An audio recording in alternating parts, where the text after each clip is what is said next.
don't think you showed that theistic explanations are better. Take morality too, right? On the one hand, sure, we maybe can understand where moral laws come from if there's a divine lawgiver. On the other hand, Christianity has a doctrine of original sin. Christianity has other things that confound our moral intuitions, right? So again, it's not clear that theism wins. Well, that's a lot to chew on. Look, the standards that I'm appealing to are, in a way, very intuitive. We have currently a major scientific project to look for life on other planets. Now, truth of it is, if we were to get information that on, let's say, the moon Europa, we found hieroglyphics, some interesting architectural structures, some apparent roving vehicles, this would settle the argument. Right away, we would conclude, as long as we didn't put them there, that there must be some other forms of life that have done that. If someone came along and said molecules of sand assemble themselves into all this, this would be an explanation, but a stupid one compared to the inference to intelligent design. So, in fact, the scientists say that even if we get radio signals in Morse code, they would be adequate to demonstrate the existence of intelligent life elsewhere. So, my point is, let's apply the reasonable standard. If we see a fine-tuned universe, what's more likely? Someone fine-tuned it, or it fine-tuned itself? Could the universe have created itself out of nothing? Is there some alternative explanation for the data at hand? No. So I'm simply saying, let's go with the best explanation.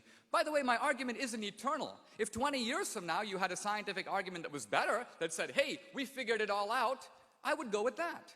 I would have to drop this argument. I'm saying that in the current mode of knowledge and thinking, this is a successful explanation. You can't change the subject and say, well, now explain the Holocaust. That requires a different set of rebuttals. I would say the Holocaust is the product of free will. God didn't do the Holocaust, Hitler did. The Nazis did. To try to deflect blame to God for human action voluntarily undertaken is to minimize the human capacity for evil. But whether or not that argument works, it has nothing to do with the design argument. And finally, morality, very briefly. Again, if evolution could adequately account for morality, let's remember that the atheist premise is that we are evolved creatures in the world, and that's it. So evolution has to do a lot of work. It has to explain the human desire to give blood to strangers. If it can't do that, then it fails as an adequate explanation for a very important form of human behavior, morality, that is seen in every culture known to man. It requires explanation. I have an alternative explanation, that in human beings there are two parts. We are evolutionary creatures in the world. That explains why we desire sex and we desire food to survive, to reproduce. But then I have this other thing inside of me, what Adam Smith calls the impartial spectator. And that's another voice. And it's in me, but it's not of me. In fact, it's often stopping me from doing what I want to do. It's blocking my self-interest. Where does that come from? How does evolution account for that? So I'm saying that the God hypothesis casts more light on that subject, the hypothesis of a moral lawgiver. In fact, even the hypothesis of a life to come. You may say a final court in which our moral deeds will be adjudicated.